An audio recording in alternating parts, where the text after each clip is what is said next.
The Green Bay Packers just suffered the worst regular season loss of the Matt LaFleur era.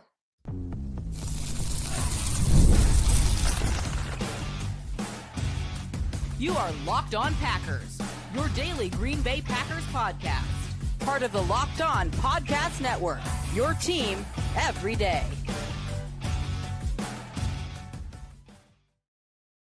You are Locked On Packers, part of the Locked On Podcast Network, your team every day. I'm Peter Bukowski, and I cover the Packers for The Leap, a newsletter I would love for you to subscribe to. Follow me on Twitter, Peter_Bukowski. Follow the podcast on Twitter, Locked On Packers. Like us on Facebook. Subscribe to the podcast, iTunes, Spotify, wherever you find podcasts, you will find Locked On Packers, the #1 Packers podcast on the internet, and the show for fans who know what happened. They want to know why and how, thanks to everyone who makes Locked On Packers their first listen every day. Well, we hope you like starting your day with us as much as we like starting our day with you. This episode brought to you by our friends at Mazda. Like our players, we sweat every detail, because when you make every move count, pulling off the unexpected is only the beginning. Stay tuned later for highlights in this week's Moving the Game Forward. Mazda, move and be moved. The Packers blew a 10-point fourth quarter lead, had a kick blocked in the final seconds, and then allowed a terrible offense to walk right down the field on them, get into field goal range, and they lose to the Cleveland Browns 13-10. This game falls squarely on the shoulders of Matt LaFleur. And it is unfortunately the second time in, let me do the math, 4 regular season games where I have said this is the worst loss in the regular season for the Matt LaFleur era. Because the Chicago Bears in week 17 last year, I said the same thing because of the way that game ended. This wasn't just how the game ended, because and we can count that game. We are now counting that game, right? This game is worse because you had Jordan Love the whole game. We'll get to him. Oh, we will get to him. You played Josh Jacobs. You needed to win this game early in the season. And you did not show up ready to play from the beginning. And I got sick of hearing from the announcers how scared of Myles Garrett Matt LaFleur was. I've never been so cognizant game planning around one player as I am this week. This team showed up scared to compete. Matt LaFleur coached scared in this football game. They win the toss early in the season, take the football. This game, we'll defer. We'll defer in the second half. Even though if you go up 7-0, you are putting an enormous amount of pressure on an offense that cannot score. And so it's right from the rip where you're seeing a lack of aggressiveness. And then it was every play had to be quick game. Now, the penalties didn't help, but the penalties are part of the problem. We talked about this with Jags on our Friday show. The penalties were killers in this game. 14 penalties. You cannot go on the road in the NFL and win with 14 penalties. Jordan Morgan, 3rd and 4 in the scoring position, false start. Now it's 3rd and 9. You don't convert. 3rd and 1. 3rd and 1. You have a false start. Now it's 3rd and medium instead of 3rd, and this is easy. You just did not show up ready to play at all. The details were bad. The effort was horrible. There was that the Njoku play is the perfect encapsulation of that. Early in the season, the first 2 games of the season, there would have been 5 more hats to the ball. You've got Quay Walker and another defender wrapping up Harold Fannin Jr. Sorry, it was Fannin. And Evan Williams and Keyshawn Nixon just watched. They just watched. Okay? It would have been a game where you rallied to the football. That's what they were doing in week 1. That's what they were doing in week 2. That's not what they did in this game. They never came out like they had to take this game seriously. That's how they approached it. That's how they played it. like they could just show up. And this was the problem. And I said this all week. I've said this in the offseason. I said this last year. There were too many games last year they thought they could just show up and win. Too many games where they felt like they could just walk on the field and be okay. You have to bring it every single week. And we talked about it. We talked about it all week. Now, were there penalties that were ridiculous that led to points? Yes, absolutely there were. I thought the penalty that set up the touchdown was terrible. Multiple penalties. The Packers were lucky to only give up the field goal when they gave up the field goal. Lucky that a chop block set them back because two terrible defensive pass interference and a holding and a DPI call that were bad set those up. Now, then there was the touchdown, the Keyshawn Nixon or the Evan Williams DPI. That was also a pretty soft call, but the game can't come down to those calls. This is a game you expect to win comfortably, that you had a comfortable lead. You had a comfortable lead in this game. You have a double-digit lead, a 2-score lead. You get outscored in the fourth quarter 13-0 by the Cleveland Browns. What are we talking about?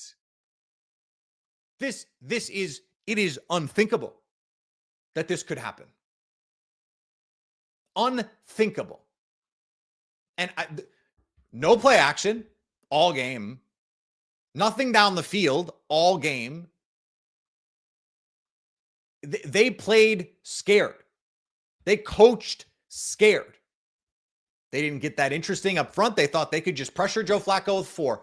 None of the really cool stuff that we've seen. I mean, they did some things, right? Like, it's not like they did nothing. But we saw them have designer game plans the last 2 weeks with extra time to prepare. To come out this flat is brutal. It's brutal. And so to be in a situation like this, where all you have to do is kick a field goal at the end. This is on Matt LaFleur too, because he's empowering Rich Bisaccia. He has promoted Rich Bisaccia despite the fact that this special teams has not markedly improved. All they did was sign a kicker. That's all they did. And that improves the special teams? No. I mean, clearly it does improve the special teams, but it didn't improve anything else. And that's not a Rich Bisaccia thing. He didn't have a hand in bringing on Brandon McManus. Nothing about this game from an approach standpoint made sense to me. Too many times in these games, in this game in particular, I was going, what was the plan here? And that's a Matt LaFleur thing. That's a player's thing too. You expect your leaders to be out there. You expect Jordan Love and Josh Jacobs and Rashawn Gary and Micah Parsons and Xavier McKinney to have everybody on their P's and Q's this week. To say, hey, look, you have to play to the standard or you're going to lose. And that's what they did. That's what they did. They blew this game. Now, at the end, you give yourself a chance. You march down the field. Jordan Love made some plays. The offense made some plays. But then you have your veteran guy, Josh Jacobs, almost gave the game away. And then you're trying to get extra yards at the end. They false started like 4 times on that final drive, trying to get off the ball early. What are you doing? You don't need to pick up a bunch of yards. You just need to make your block. If Myles Garrett beats you inside, like, fine, live with it. To have that sort of penalty. I mean, there were, 5 pre-snap penalties in this game from the Packers? Half a dozen alignment penalties. Micah Parsons lines up offsides.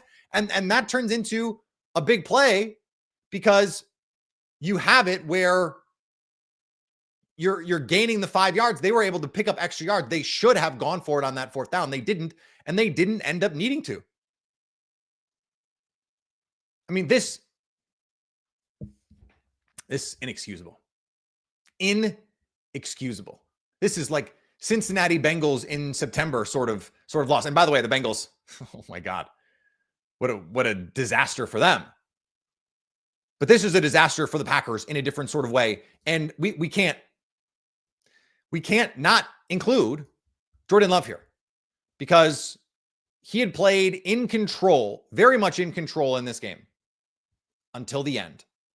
We'll talk about that next on Locked On Packers.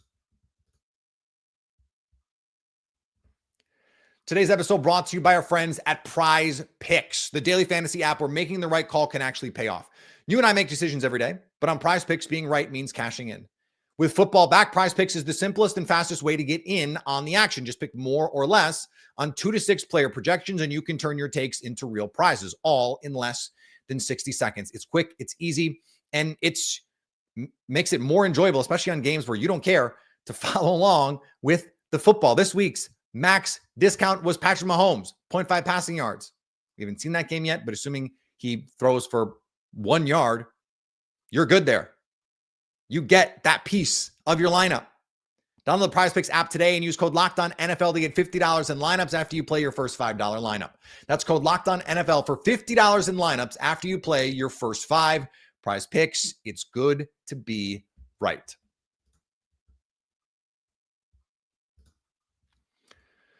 It wasn't just the interception, right? It wasn't just that bad interception.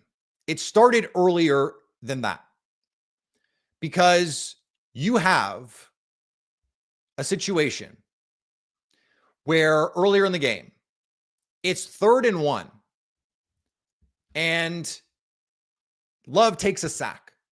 They're trying to get the ball to the outside. It's not there. So he rolls out. They're at their own 44-yard line, and the running game had been kind of working. This is right after they had just scored a touchdown, and they're able to get a stop. So now they've got all the momentum. You put the gas pedal to the floor here, and you miss an opportunity because you take a bad sack, pump fake, and all of a sudden Schlesinger's right in your lap. Okay, you got to eat the ball away. Throw it at his feet. Throw it at his leg. Do something. But you can't just take the sack there, because if you throw the ball away, now it's 4th and 1 at your own 44. Maybe you want to go for it. But you don't. You punt it. And then on the next drive, now Matthew Golden should have scored on that 34-yarder. That should have been a 90-plus yard touchdown. Love lays it right over the shoulder, and if he just turns upfield, he's gone. No one is catching him. He sort of like doesn't realize where he is, and he ends up going out of bounds.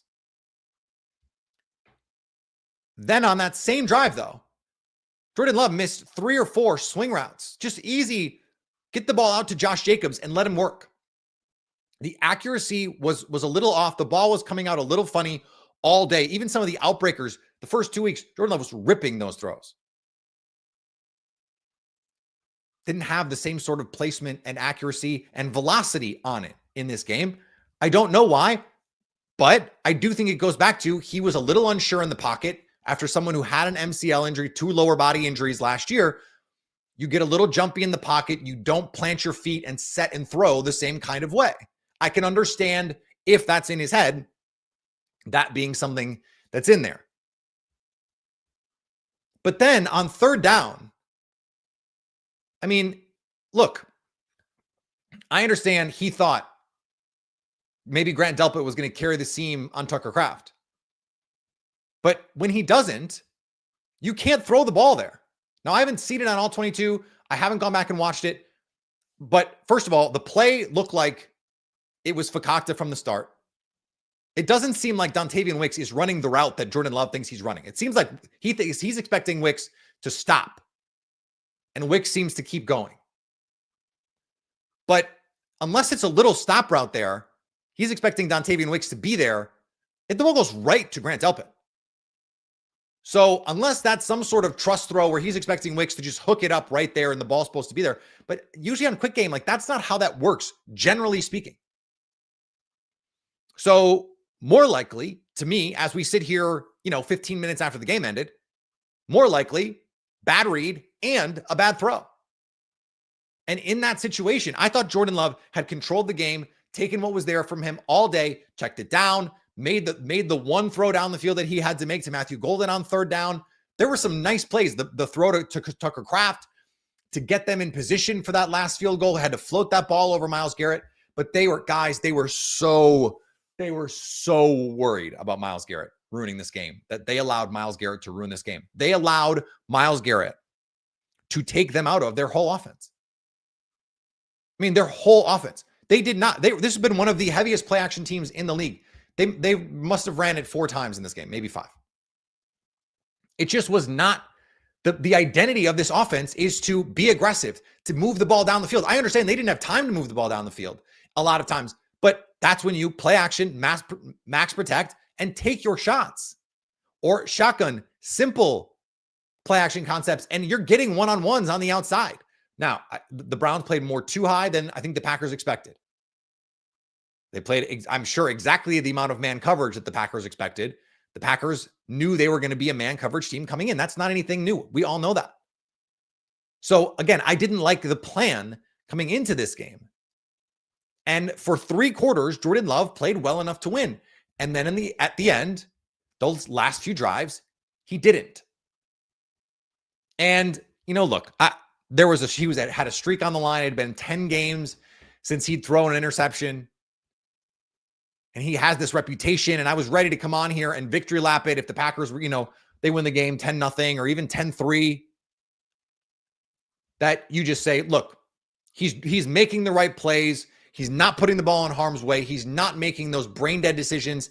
Last year he made like 3 of them, and they get blown out of proportion. Well, this is going to be another one where you go, see, same old Jordan Love. Throws a pick that cost the Packers the game.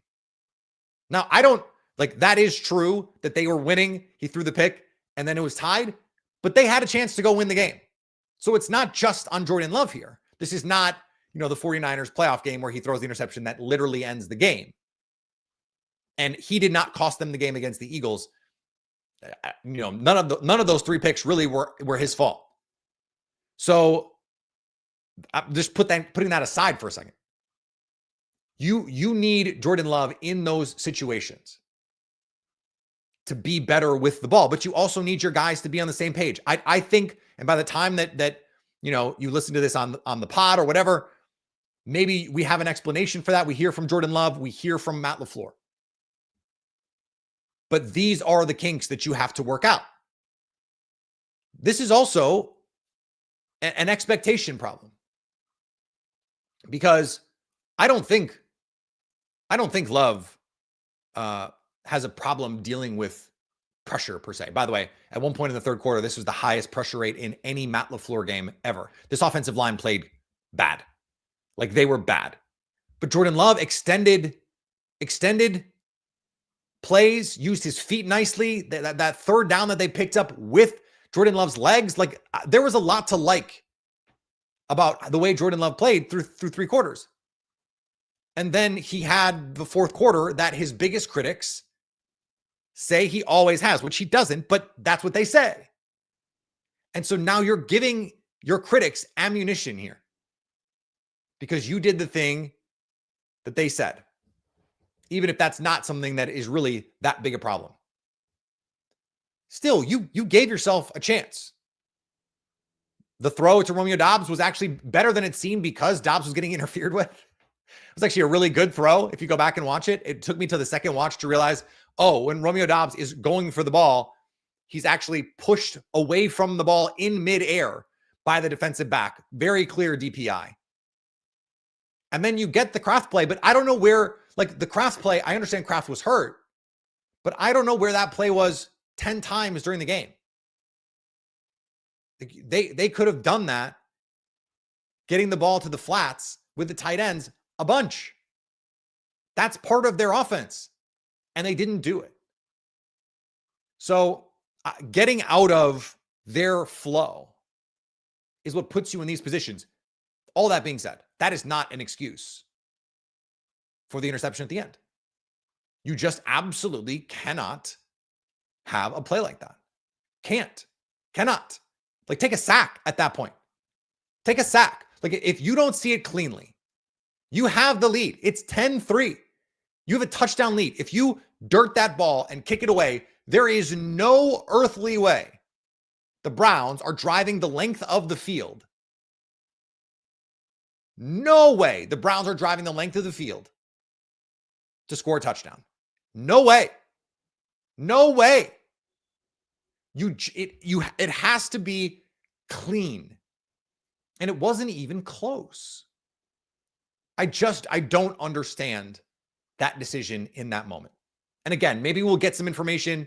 He thought X, Wick saw Y, and that's why. And there's things happen. Things happen in the moment. That just seems really bad. It seems, as we sit here right now, it seems really bad. And this ends up being a really bad game for the Packers. The kind of game you just can't have. Now, the good news is it's the Browns, it's the AFC. It doesn't really matter more than any other loss. In fact, it matters less than basically every other loss. But the Packers, the Lions, the Vikings, they all get the Browns on the schedule this year. This is like in golf when you make par on a par 5. Everyone else is going to make birdie or better. The guys you're chasing or that are chasing you are going to make birdie or better. They're going to beat the Browns, probably. Now, I think the Browns defense is really good. Really, really good. It took some pretty crazy stuff last week for the Ravens to pull away in that game. That game was 10-3 at halftime, not dissimilar from the game that the Packers had played. This game was 10-3. It was all those points in the fourth quarter. The Packers didn't do that. Now, I thought the defense still played well enough. This is still a really good defense. So let's try and find some silver linings here next on Locked On Packers.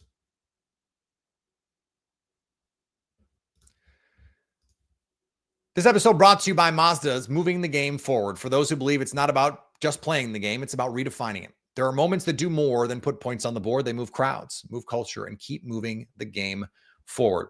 This week's moment that moved the game forward. Well, it should have been the field goal. It should have been Brandon McManus that won the game. Let's just give it to Rashawn Gary here because he was excellent in this game, made a couple of really impactful plays, 2 sacks in the game, going for it no matter what. When you follow what moves you, the unexpected is only the beginning. And just like there's more to every highlight, there's more to a Mazda vehicle. Move and be moved. Today's episode also brought to you by our friends at FanDuel. The Packers, doesn't matter the number that you got them at, they did not. They did not. Now, Panthers came through for me. Thank you, guys. The Bucks came through for me. Thank you, guys.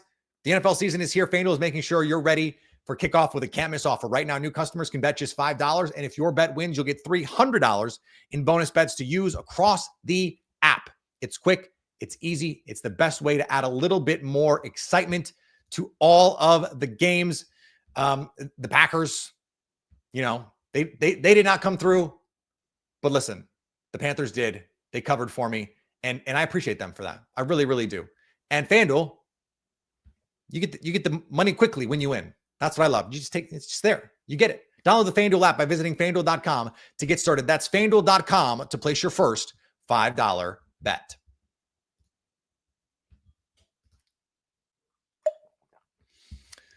The defense. Look, I got on them for the last drive. But until then, the touchdown came off a turnover. So it's hard for me to blame them for that inside the 10-yard line. You still only gave up 3.9 yards per play to this Browns team. Now, the Packers only managed 3.8 yards per play. Pretty pathetic performance from this offense. Defensively, though, that was where you lost the game. The field goal was set up by an explosive run, a 38-yarder from Quinshon Judkins. You mug the A-gap, and they get it blocked up, and it turns into a Johnson explosive. 5.1 yards per carry for this Browns team against the Packers defense. 96 yards rushing on 19 attempts. You did create the turnover, but did you? It was a turnover at the end of the half. It didn't really count the same sort of way. So, okay, you hold the Browns to 221 yards of offense. That's very good. 3.9 yards per play. That's very good. It would be better if the offense had cashed that in and created some opportunities for you. There were also, as I mentioned, I did not think that they played particularly hard. They did not play particularly disciplined, very, very grabby at the top of all their routes. Now, again, I thought 3 or 4 absurd, ridiculous calls. I mean, ridiculous calls. But the Packers were not playing disciplined. They did not play disciplined in this game. And you can't come out with this level of energy against any team, especially a desperate team at home. Kevin Stefanski has these guys playing hard. It is a reminder that it is hard to win anywhere on the road in the NFL. Now, remember, the Ravens lost to this very team last year. I would say a worse version of this team because the defense last year was not as good as the defense this year. But for the Packers, like, this could have been a shutout game. Maybe it should have been a shutout game. You hold the team most of the time. You hold the team to 13 points. You expect to win, especially an offense as good as the Packers' offense. But you still have to play situational defense. You still can't let Joe Flacco take the team down the field at the end of the game. Now, I know they only went 16 yards, but Micah Parsons lines up in the neutral zone. On the very first play, Micah Parsons lines up in the neutral zone. Here's 3 yards, or here's 5 yards, excuse me. Just gifted. Here's 5 yards. You can have it. No problem. Here's 5 yards. Now it's 1st and 5. Like 5 yards, the average play for them gets 4 yards. You're giving them an extra play with 21 seconds to go. You just can't do that. Now, the little 3-yarder to James Thrash, okay, whatever. You have the deep shot to Jerry Jeudy. Now it's 3rd and 2. It's 12 seconds left. And Evan Williams had pretty good coverage on David Njoku, but not good enough, and you don't get enough pressure on Joe Flacco. They convert, they pick up 8 yards, spike the ball, now you have your 55-yard field goal. And by the way, that 55-yarder, I mean, they were talking about it on the broadcast. That would have been good from 70. I mean, he legged that. But it ends up being in the middle of the field, so he doesn't have to hook it. He doesn't have to try and cut it in. Nope, that ball just bang. Right down Broadway. I don't know what the big street is in Cleveland. Doesn't matter. Whatever it is. And look, right now, on the YouTube page, as we stream this, there's Bears fans in the comments clowning the Packers. There's Lions fans in the comments clowning the Packers. I'm sure they're there. I haven't seen them. Vikings fans clowning the Packers. They deserve it. They deserve it for the way that they finished this game, for the way that they played this game, for the way that they approached this game. It just isn't good enough. And if you're the defense, you have to take it personally that ultimately the Packers had a double-digit lead in the 4th quarter and they blew it. The defense has to own that, even if it was, an interception. You have to hold there. You have to get a field goal. A bad DPI call that sets that up is gonna contribute for sure. But this is just like, I don't expect the Packers to play with this level of intensity against the Cowboys in a week. I don't expect them to play with this level of intensity against, the Eagles in week 10 or the Lions on Thanksgiving. They're not going to. But they're going to play Jake Browning and a Bengals team that got absolutely dog-walked by the Minnesota Vikings today. By Carson Wentz and the Minnesota Vikings, 48-10. Dog-walked. 2 pick sixes. Or 2 defensive touchdowns for the Vikings against Jake Browning. You go into that game against Cincinnati thinking you can just show up and play, you're going to get beat just like this. Just like this. You just can't. You can't do that. The offense was not good enough unequivocally. The special teams was not good enough unequivocally. The defense was not good enough. They just weren't. And you can't say that they were, because they were not. They were not. And these are the games you have to get up for. Yes, I think the Packers are going to be fine.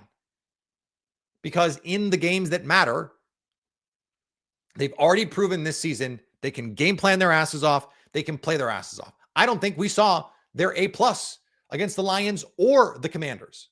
They played B+ games and BTA'd those teams. It's these sorts of letdown games.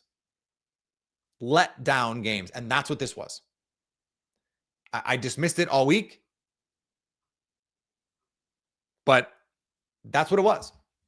They let down. They did not play with the same intensity. They did not game plan with the same intensity, the same mindset. It was they played not to lose, and they cannot do that. This has to be all gas, no break every week. And you know, to be fair, I think in some of the games that the Packers have lost, some of the big games the Packers have lost, that has been the Matt LaFleur default setting. You play not to lose instead of going and playing every minute like you're going to play to win. If there is one thing where I think I would like to see, and it just is a Matt LaFleur mindset thing. Like, I know Dan Campbell is going to coach every minute to win. I don't know that I feel the same way about Matt LaFleur. This game ultimately is on Matt LaFleur. And that's disappointing for a coach that I think is one of the better coaches in the NFL. I'm one of the best coaches in the NFL. I don't know why I'm hedging. I think he's clearly, to me, a top 10 coach. I think he's a top 5, top 8 coach. This was not his brightest day by any means. And so now you have to get them back on track. You got to get their heads on. Now, I don't think, you know, on a national TV spot in an island game against the Dallas Cowboys, you're going to have any trouble getting this team up for it. Micah Parsons certainly is going to be up for it, but that's not going to fix the penalties problem. It's not going to fix the special teams problem, and it's not going to fix an approach problem from Matt LaFleur. That stuff. Can't play scared. Can't play scared. I know the pressure's on. I know the Super Bowl expectations are there. Can't play scared. Cannot play scared. All right, Locked On Packers Squad Show coming up on YouTube right after this. Stay here. Don't touch that dial, as they say. Otherwise, we're going to be back. Packers Cowboys next week. Follow me on the socials. Peter_Bukowski. Follow the podcast on the socials. Subscribe wherever you get podcasts. Subscribe on YouTube. Subscribe to The Leap, a newsletter I would love for you to subscribe to. We'll be live for the next hour on our YouTube page. If you're not listening to the Squad Show, I don't know why you're not. Listen to the Squad Show. Listen to Locked On Packers. Subscribe on YouTube so you can stay Locked On Packers.